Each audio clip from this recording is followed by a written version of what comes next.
I open this webinar for the rest of assistants. Yes, please. Okay.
Buenos días a todos.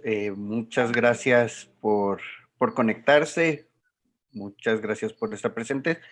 En el marco del hackathon supercívico que tenemos este fin de semana, en alianza con UNESCO, buscamos generar contenido que nos permita tener la mayor cantidad de herramientas para hacer frente a los retos que se nos presentan, no nada más en el hackathon, sino todo lo que se viene ahora en el regreso a la normalidad. Agradecer a Gabriel, agradecer a UNESCO. El día de hoy vamos a platicar sobre el acceso universal a la información y tenemos a Jaco Dutois. Él está en la oficina de Francia. Él es licenciado en Ciencias Políticas con especialidad en Ciencias de la Información por la Universidad Pretoria en Sudáfrica. Tiene un diploma de estudios avanzados en comunicación y telecomunicaciones de la Universidad de Panthéon-Assas de París. Se incorporó a la UNESCO en el 2008 como consejero de comunicación e información para el Magreb. Desde el 2009 se desempeñó como consejero en comunicación e información para la oficina clúster de UNESCO en el 2012 en Madagascar, Mauricio, Ruanda, Chile, Somalia, Sudán del Sur, Uganda y Tanzania. En enero del 2020 fue nombrado jefe de la sección de acceso universal a la información en la UNESCO en París. Entonces, creo que tenemos una persona de la cual tenemos mucho que aprender y pues hay que aprovecharlo. Jaco, muchas gracias por tu tiempo y la presentación es toda tuya. Thank you so much for this opportunity also to reach out to you, the different participants to this very important event in Mexico.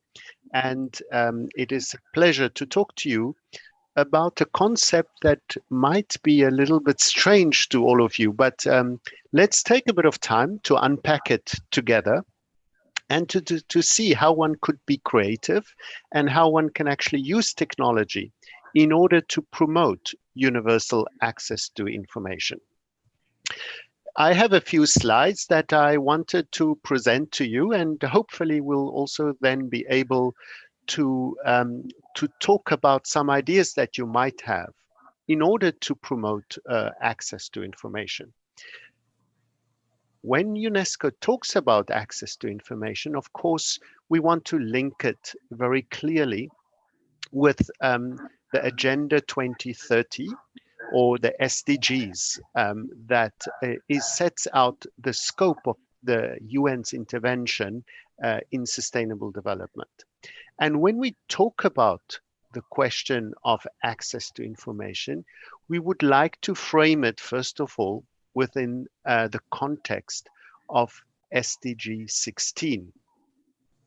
SDG 16, as you know, is on peace, justice, and strong institutions. And there's a very specific target that member states should work towards adopting and implementing constitutional, statutory, or policy guarantees for public access to information. So this is the angle that we would like to take when we look at access to information and its contribution to development.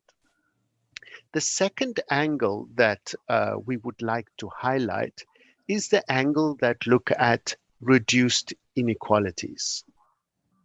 When we talk about reducing inequalities, we are convinced that access to information is a very powerful tool in order to promote social, economic, and political inclusion. And open technologies can target also very specific audiences if they are disabled, if they speak different languages, if they are the elderly, if they have certain vulnerabilities. Information can change people's lives. How is this possible? It is possible because we could make informed choices if we have access to information. If we know that, for example, within the COVID pandemic, that I can obtain masks for free at certain posts in a city, I can protect myself. If I am a farmer and I am able to know what the weather is, as easy as that, then I can prepare better in terms of when to plant, what to plant, how to take advantage of the rain that is coming, etc. So we really look at the power of information and to which extent it can actually help in addressing some of the inequalities that exist today. And then lastly, I think I want to turn to SDG 9, which is on industry, innovation, and infrastructure. And here we really say that information that is available can also help us to build resilience. Because when we have access to information, if they are openly licensed, for example, then we are able to access it without any impediments. And we could then make use of that information.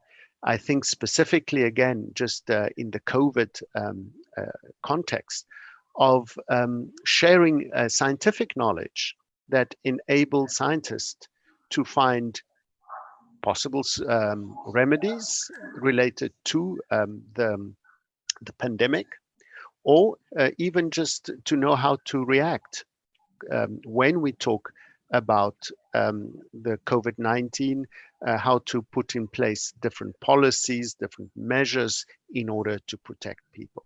So innovation and even the promotion of industry can happen if we have access to information.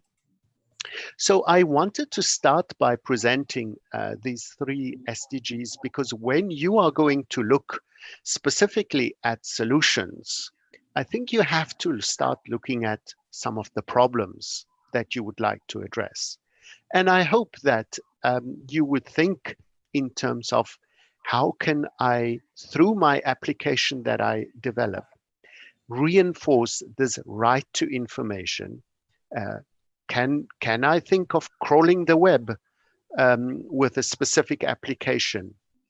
Can I repackage information so that it is available in indigenous languages, for example, and I can reduce inequalities? Or can I really work towards innovation and new developments by making use of knowledge, of data sets that could make people's lives better? So I will first stop here and see if anybody has any questions just in terms of the problems that you would like to address when you look at giving it an angle of access to information.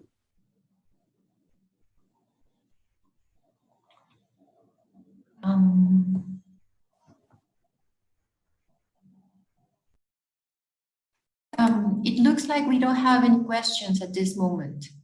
Okay. remember, when we talk about problems, I highlighted 3 elements: peace, inequalities, and innovation and infrastructure. But don't forget the other SDGs also. That's a very good starting point in looking at where do I start when I want to develop a new application through this Hackademy. A second element that I thought might be useful to mention to you is the importance of access to information within the discourse of the information society or knowledge societies that we bring forward. And there was a World Summit on information of the information society that came up with an action plan that has as one of its action lines access to information and knowledge. It's the C3 that you could see within this slide. And I just put in a cloud map, just all the words that come out in the section that talks about access to information and knowledge. And there you see the different elements that one could look at. And just to highlight, I think also the perspective that I mentioned earlier about the importance of the right to information, it really addresses the question of how do I access information? You see in the cloud map, in the middle, there's information. At the bottom left side, you have access. And can we come up with a solution? Can we come up with an application that can enhance access to information, the right that people have, as it's inscribed within legislation that deal with the right to information? So maybe you want to look a little bit at your legislation and see, what are the elements that I can take out of that and see if I can do an application. The second element that I wanted to highlight is in this cloud map, you see software, you see scientific information, you see some of the elements that relate to open source, etc. And here you might want to look at some open solutions. If there's a Creative Commons license, that information is available in under this openly licensed way, can I gather that information? Can I produce data sets that can enhance that information? And any open solutions here, I think, is really something that we could try to work with in taking the elements further. Then if we look further in this word cloud, we see things of equitable, inclusive, we see affordable, we see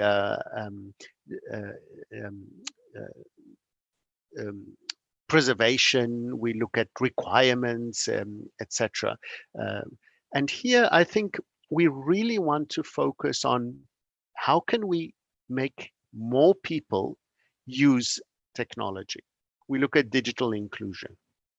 And you might want to see is what specific problem can you address when we look at more people having access because they're in a disadvantaged position, either because, as I said earlier, they're handicapped and they cannot access information. How can I do a checker that could make sure that universal design elements are taken into account? Can I make use of voice recognition so that people that can't write can speak to an app, and it will bring forward some of the words in letters. So these are the kind of things that we might want to look at when we look at the different applications that you are working on. Again, maybe I'll stop here, and I don't know if anybody wanted to highlight another word here, and we could think together on some interesting ways of looking at the use of technologies or applications that could be developed. Gabriela, over to you if there's any questions, or I don't know if Okay. even some of the team members of the Hackademy might have some questions or want to lift out some words. Well, we received the question through social media, and the question is, I don't know if it's relevant now, but I can tell it to you and you decide if you answer it now or later. The question is, when talking about universal access to information, how do we achieve offline regions or that where the internet is limited? Yes, a very good question. And I think this is also something that you have to take into account when you think of the importance of developing new applications. Now, there are different elements to be taken into account. In terms of course, when you design your application, you have to look at very specific audiences, and you have to take into account this question of digital inclusion if they happen to be excluded from the digital sphere. And how can you do that actually? I think first of all is to look at some of the, can I say, technologies that are less sophisticated, that consume less bandwidth. And here I think also in terms of the usage of images, the usage of very heavy applications. And if your audience happen to be excluded, I think you have to make sure that it is still available. The other element that I'm very much interested in is how can you make use of, say, for instance, your mobile phone so that it becomes a storage device. You don't need to have always access to the internet, not all the time. And can we design something that works offline with a very interesting interface? And when I connect, then it will actually push and pull information where necessary in a limited way. So I think it's a very important point that is highlighted, so that we look also at who our audiences are. And if we talk about digital inclusion, how can we make sure that that it is accessible and it doesn't consume too much? There are also some applications specifically promoted by the WC3 consortium that look also at accessibility features, and you can run some scripts and some applications to make sure that they are accessible and that the maximum amount of people can actually take advantage of this. I hope I answered that question. And if there are any other questions that people would like to ask.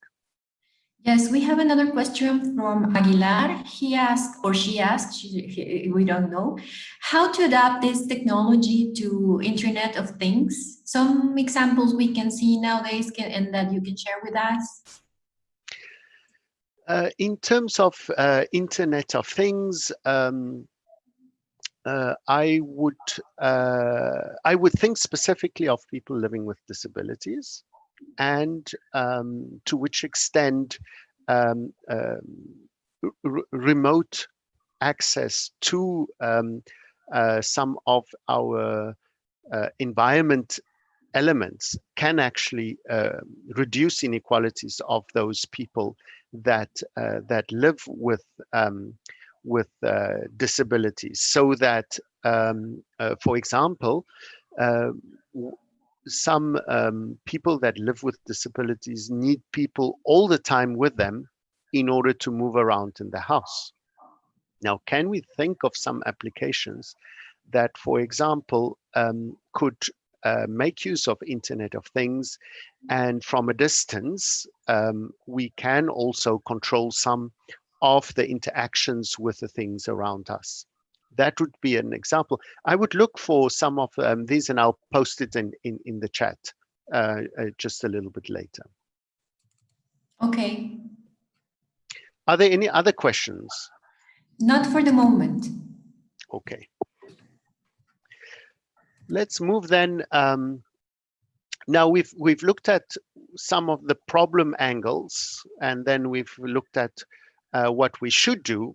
But I thought that I'll entice you a little bit about UNESCO's work by just showing you some of the things that UNESCO is doing currently.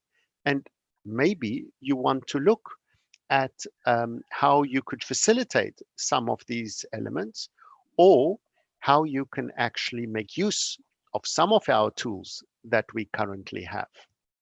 And I wanted to give you just 4 examples of some of the work that we are doing. Now, as an intergovernmental organization, UNESCO works very much with normative instruments. And within the scope of normative instruments, we have several that that you might want to look at and see what can you do. And one that I wanted to highlight here is the recommendation concerning the promotion and use of multilingualism and universal access to cyberspace. And if you go to this recommendation, you might find some ideas of how can I promote an application in an indigenous language? How can I facilitate access for people that live with disabilities in my country? There are very interesting ideas, and some of them might be a little bit dry, if I may say, but it might trigger some ideas that you have in terms of what you can do. And the importance of making use of these instruments is afterwards. You can actually go to a global audience and saying, look, I have an application that could help people in a country to fulfill some of the conditions or some of the actions that are set within an international instrument. So you are translating some of the provisions into very specific elements in using technologies. So that could be one thing that you could do. Another element that UNESCO is very good in is in order to bring stakeholders from different constituencies together. Now, I wanted to highlight 2 elements that you could find some inspiration. The one relates to the upcoming International Decade for Indigenous Languages.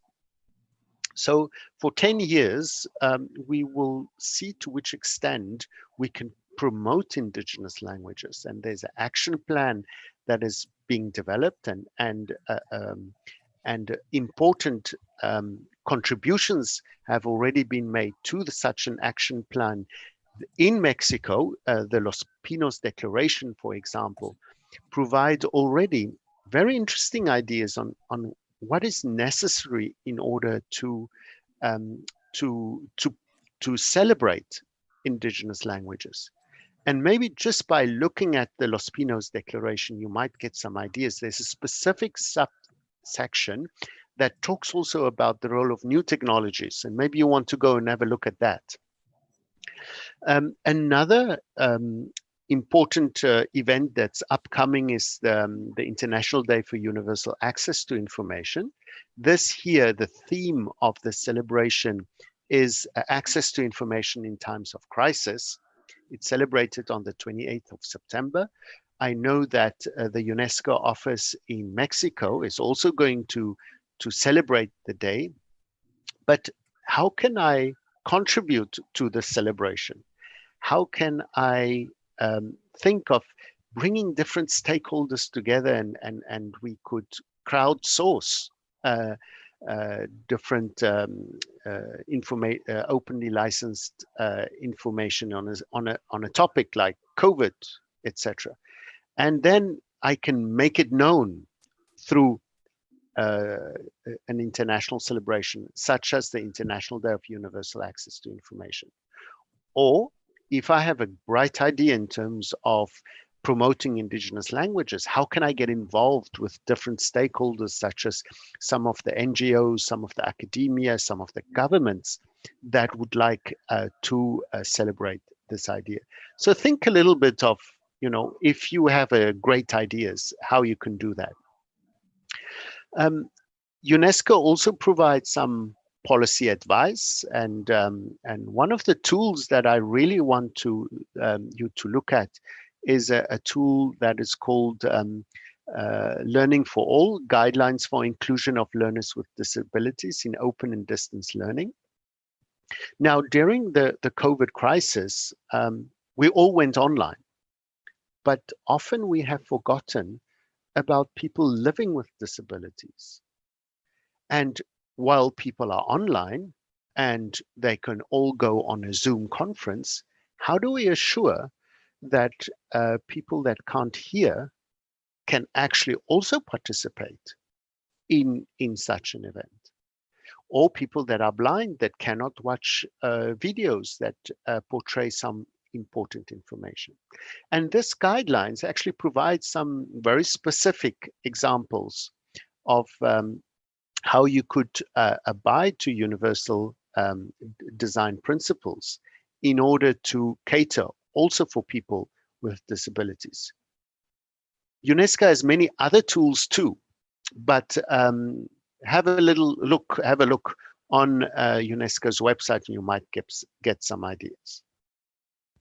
And then lastly, I wanted to highlight the role of UNESCO in capacity development, where we look specifically at gathering data on the Sustainable Development Goals 16.10.2. It sounds horrible, I know, but it refers to the adaptation and the implementation of access to information laws. And maybe you want to think also of an application that can gather data or make it easy for people to gather data. As an example, if you as a citizen need access to, say, the prices of masks, and you request that information from a public institution, and they provide that information, how can I record that? How can I make it known that a specific ministry, for example, actually does provide information when it's needed and at that stage? Or if I request information and I don't get the information, how can I signal it?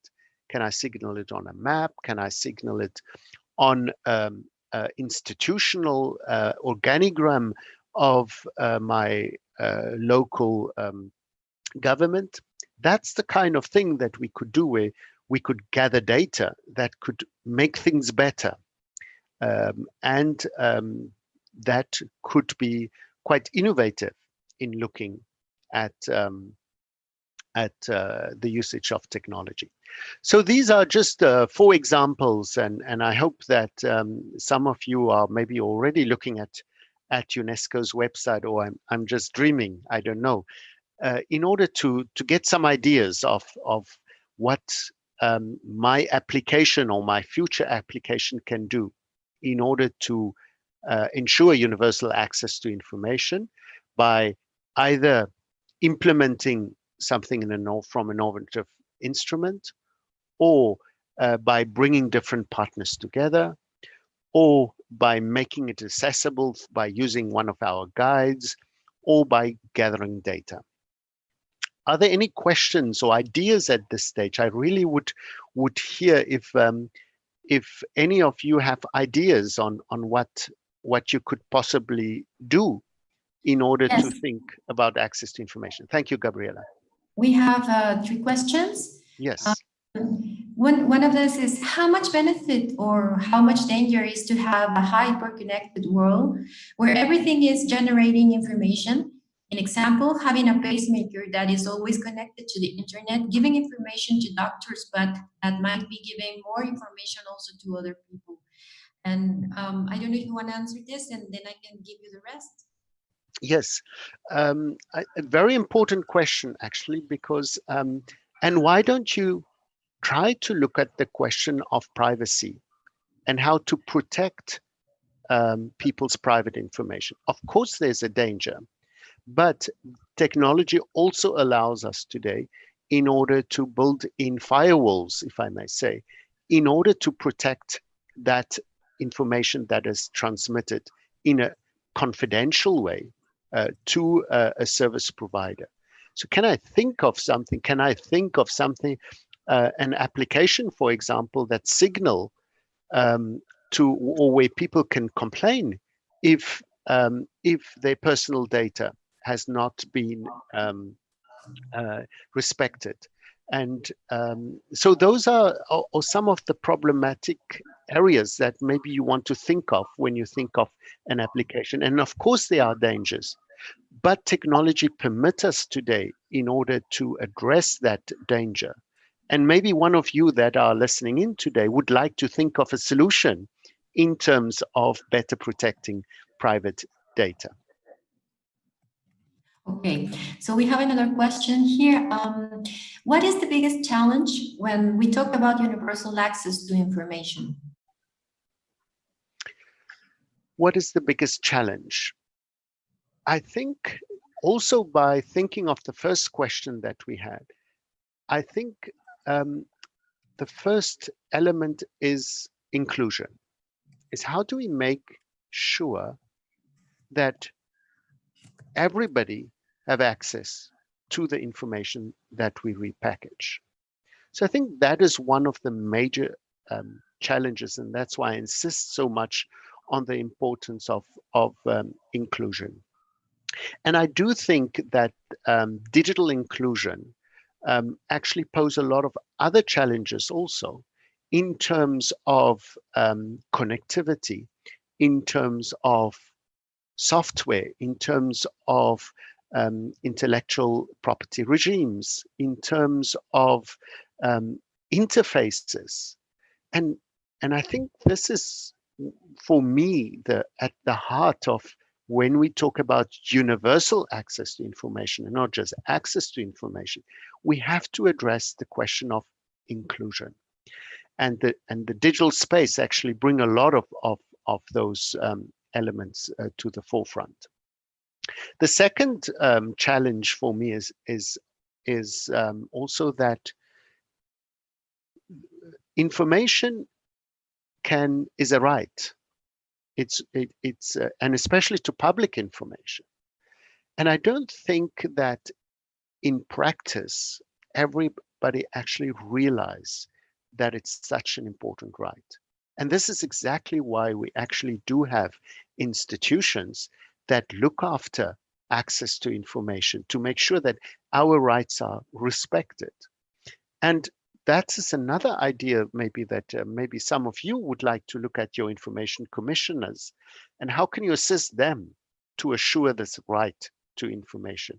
But I think we still need to go a far way in order to make sure that this right is actually accepted and implemented everywhere. Over to you, Gabriela.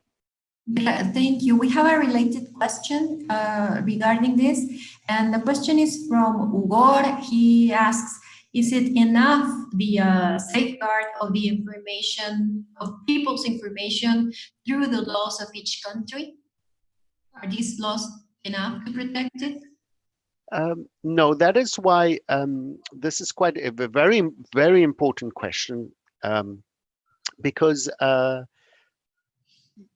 just going back to the Sustainable Development Goal Indicator 16.10.2, there are two parts of the indicator. The one is the existence of the law, and the second one is the implementation of the law. So it is not just enough to tick the box and say, I have a law, or it's inscribed in my law, but I have to implement it. And I think that is the element that there's still a lot of help necessary. And I do believe that technology can play a very important role in order to push that information to people. Again, if I can use an example of the COVID, is how much of the government services, for example, can actually use the internet or applications in order to make information available. And I think this is the application part, where one thing is to say that you have a law and you have it, but how far do government institutions or even private institutions or civil society institutions go in order to implement those provisions that say that everybody has the right to public information? So I think it is important that we look at not only the existence, but also the implementation. And what can you, as people that are interested in technology, do in order to address the implementation part?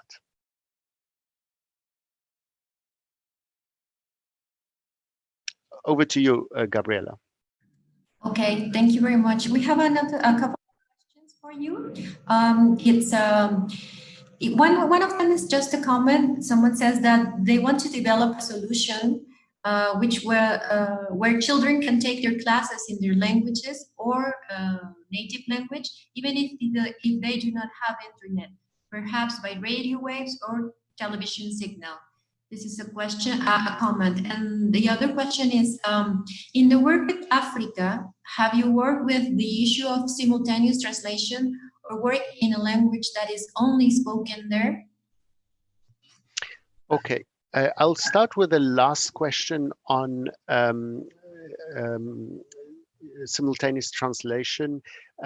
I have, so I've worked in Namibia with the Himba people in order to record their children's stories in their mother language.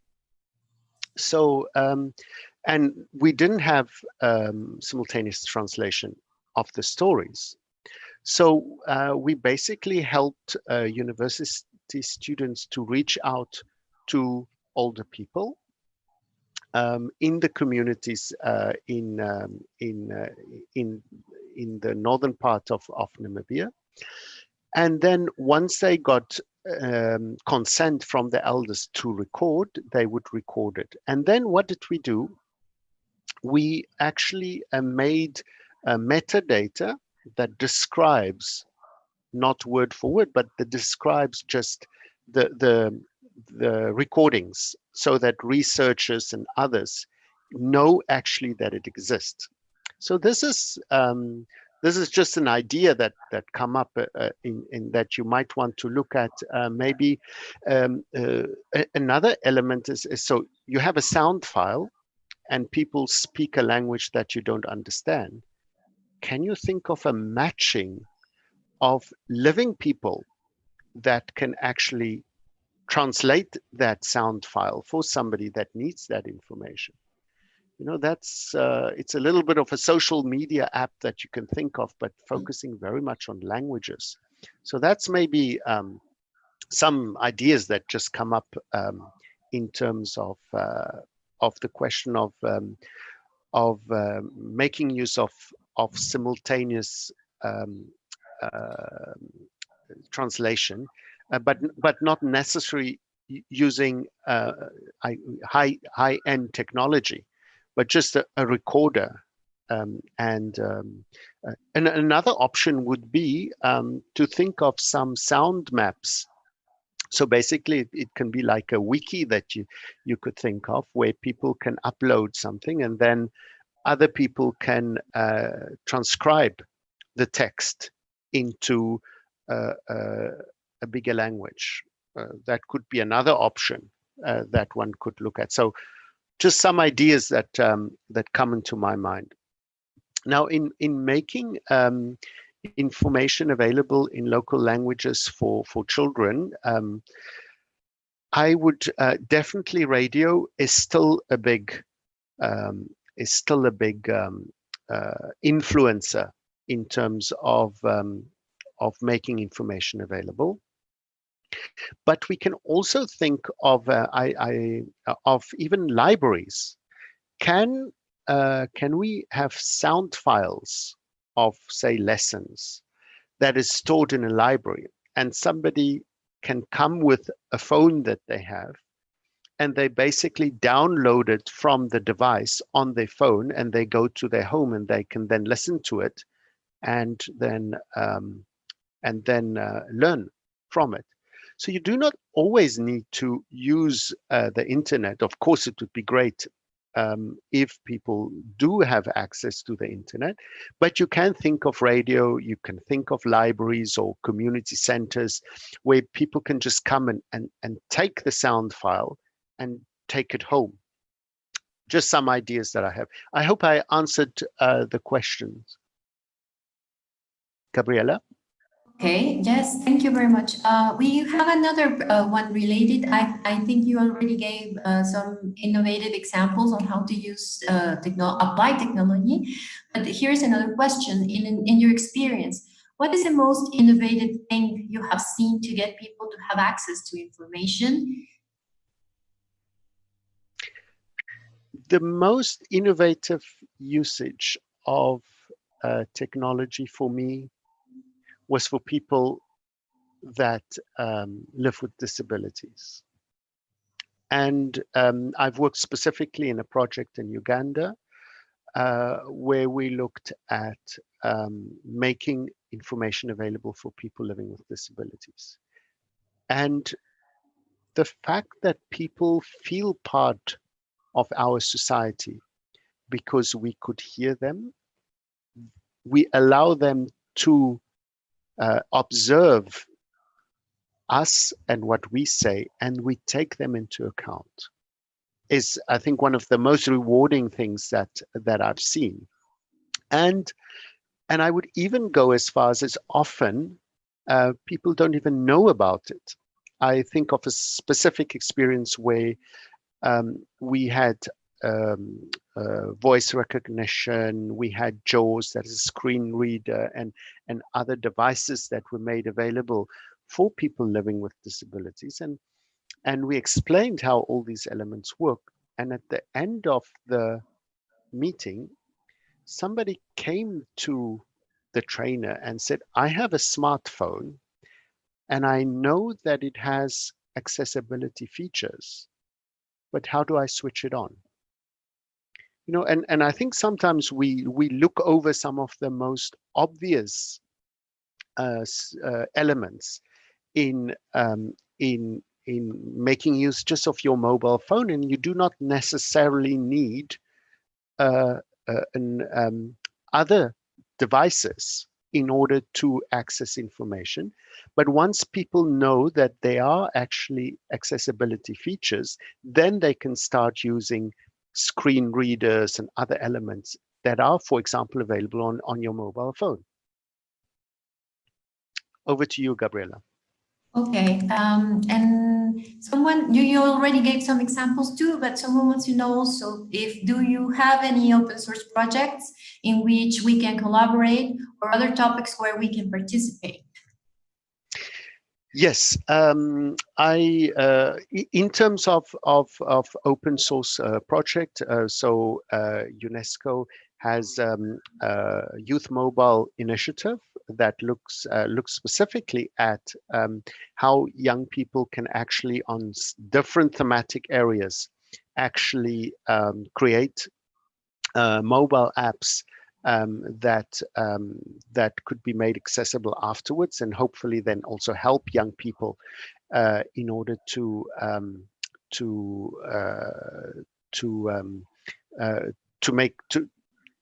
make it known to more people. Another interesting element that I also maybe want to mention is, and this is a project that we have in Africa and could we look at this in another region, such as Latin America, for example, is where we look at data sets. And as you know, data sets are normally available in big languages such as English. But how many data sets exist in local languages? Now, we're partnering with one of the UNESCO chairs in Africa in order to make data sets in indigenous languages available so that AI technologies and others can start using indigenous languages and not only rely on English or Spanish or other big. So this is another initiative that we are currently running in Africa. And can we look at such an initiative in Latin America, for example? Can we also bring in the diaspora, as we're talking about technology, in order to make sure that that people can actually have more data sets in local languages, and it can be used in emerging technologies such as AI. Over to you, Gabriela. Thank you very much. We have no more questions at the moment, so if we'd like to continue. Yes, I see. I still have 8 minutes left, if my timing is correct. And for that, I just wanted to give you some more ideas on some of the problems or elements that you might want to work on. The first one is on the rights-based approach that human rights, of course, as you know, for the United Nations is primordial in terms of moving our work forward. And we say in our documents that there are certain human rights obligations in order to access information. And you can restrict it, but only if you verified the lawfulness. So does the law allow for certain information not to be disclosed? The legitimacy, for example, during COVID, you do not always have the right to not disclose information, or the necessity not to disclose information. So is it of importance for people's lives, or the proportionality, how many people would actually be influenced? So I'm thinking of an app that would actually check these principles of lawfulness, legitimacy, necessity, and proportionality. Can we come up with an app that can do this checking? And how would we do it? Just one idea. Another concern that we have, especially we've known it also during the COVID crisis, is about disinformation and misinformation. And there exist already many fact checkers that we can check, can we get COVID by when I wear a mask? This kind of information. So can we think of more thematic fact checkers? Because more and more information is today available, but we need to make sure that that information is verified. Can we think of something that could do this?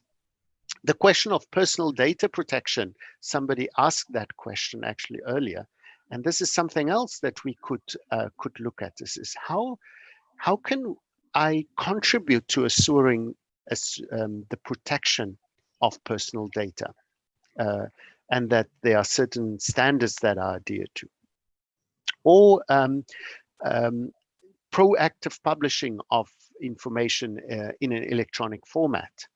Can I think of a way that people could store messages related to health and then translate it and make it available, etc.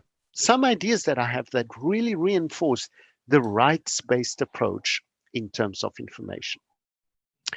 The openly licensed elements, I think we did talk about the importance of open licensing, the CC that you see here, where can I crawl different data sources for open data, and can I then come up with innovation? Think of SDG 9. How can I repackage information so that it is available for those that are the most in need? How can I distinguish between copyrighted materials and materials that are openly licensed with a CC license? Or how can I make sure that that people access information in terms of language, infrastructure, that is essential for them? Very much the question, the ideas that we had about making use of radio, making use of libraries, etc. So those are some of the questions that you might want to address. And then lastly, this question of digital exclusion, where we look at laws that meet ICT accessibility requirements. As you know, there are many requirements in order to make information accessible. Can we create an app that does a rating in terms of different accessibility elements, that people that are, for example, disabled themselves, that can rate services in terms of accessibility? The universal design for learning provides certain standards so that barriers can be overcome in terms of education and accessing information. How can I make sure that those elements are taken into account? And then lastly, a second last point is digital activism. How can I champion that? How can I make more people come on board and bring them together from all over the world in order to think of the importance of access to information by using technology? And then lastly, I think this element of empowerment of young people, so that they feel that they can speak their own language, they can write their own language, they can sing and perform in their own language, and that is disseminated around the world is something that you as a young person can be proud. Some ideas that I have just in terms of thinking of addressing digital exclusion. My last slide is something that I interpret actually from the World Economic Forum and their COVID action plan, where they talk about the importance of digital transformation and that there's a huge potential of digitalization through innovation and bringing different people together. So this initiative of the Hackademy in Mexico is exemplary in order to make use of innovation and the ideas of all of you that are currently online. The importance of learning new skills also, and I think the Hackademy does great work in order to reskill and upskill people in order to make use of technologies based on your great ideas that the people that are present here have. And lastly, the importance of cross-sectoral collaboration. We should not all be techies in our own camp, but we should reach out to different communities of young people, of artists, of older people, of disabled organizations, etc. And this brings cross-fertilization, and this brings us to finding solutions for many of the problems that we have. It's I've been busy for 1 hour. I don't know if there are any questions or if we have time for questions, but it was a great pleasure to talk to all of you and to brainstorm a little bit on some ideas that you might have in using technology for advancing universal access to information. Thank you very much. Over to you, Gabriela. Thank you very much. I think you we had a very good session of brainstorming. We have received some comments and ideas on how to apply these technologies as you were speaking. Someone said that has the idea of creating a library through USBs, taking the information through USBs into a library and share it in zones where the access to difficult access, and leave a computer there to so they can go start taping things and then make the translations. They were following up on your idea. And also we have a last question. Do you think that COVID-19 really accelerated the digital transformation? For some, for others not. For those that are excluded, they are still excluded. And I think people that don't have infrastructure, people that don't have knowledge in their language, people that don't have information that is accessible, they are still excluded. And they are left out when we talk about this great digital revolution. For others, it provided opportunities to excel, to think of new ideas, to continue to learn even more, to self-learn, to explore different things. But I'm concerned about digital exclusion. Okay, great. We have another example of what people are thinking on. Someone says that they want to build a smart light, these things you have on the street, un semáforo, to indicate people if they are getting too close to zones, danger zones. Yes. Yes, I want to. A very good idea, and you can use geolocation where people themselves can actually signal, because these danger zones, and it can be a community engagement. Exactly this, of making use of the potential of people all over that can actually use technology to not only make their own lives better, but also the lives for others better. Okay, thank you very much. These are all the questions we have now. We have received more of developments, future developments from people. We are telling them that we can share them with you. Of and course. Other feedback, we can send them through the email. Definitely, and I'm also available if anybody wants to exchange with me, either through my Twitter handle, j_dutoy, or through email or any other means. Please don't hesitate to contact me. Okay, if you'd like to answer a final consideration that we have, someone says that sometimes it seems impossible to work at the same time in education, health, and reduction of the economical gap. Is there any route or strategy that has been established to go through it? No, there's not one strategy, because I think the context is so different. Where in some countries, going digital by using internet actually works. In other countries, it doesn't work. And we actually do need to take that context into account. And I think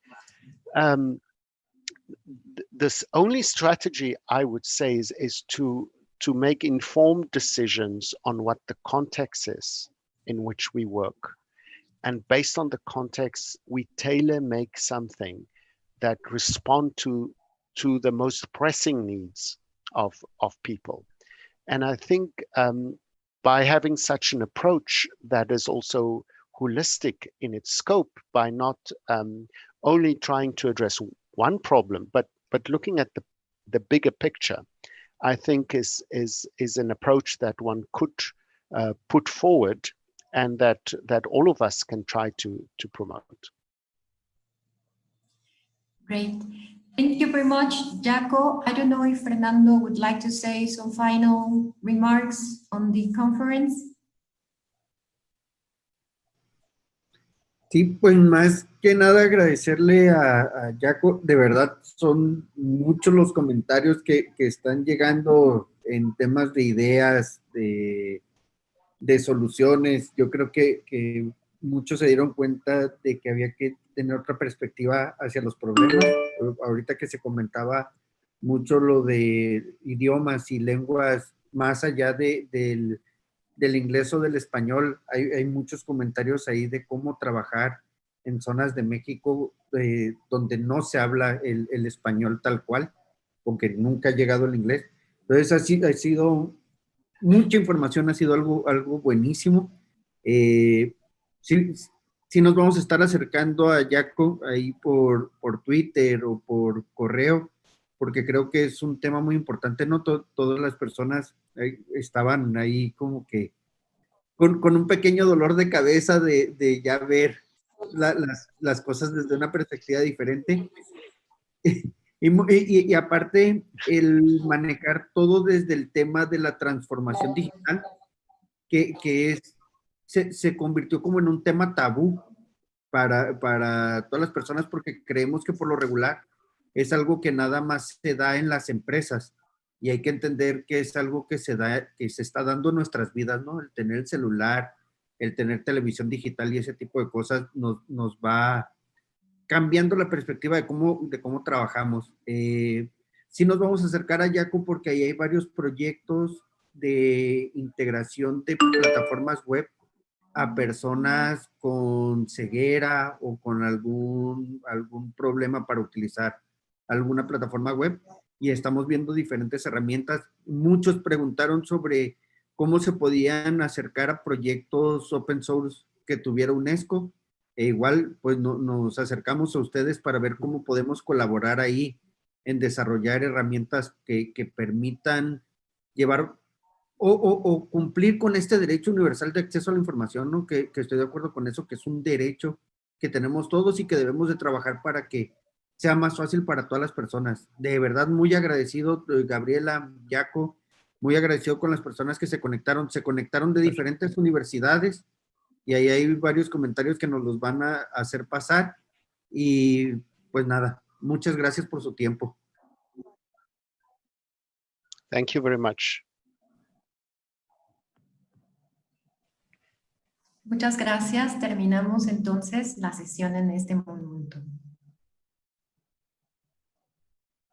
Muchas gracias, Gabriela. Jaco, nos estamos viendo. Thank you very much. It's a pleasure. And yeah, and thank you, Gabriela, also for facilitating from our office in Mexico. You're very welcome. Thank you.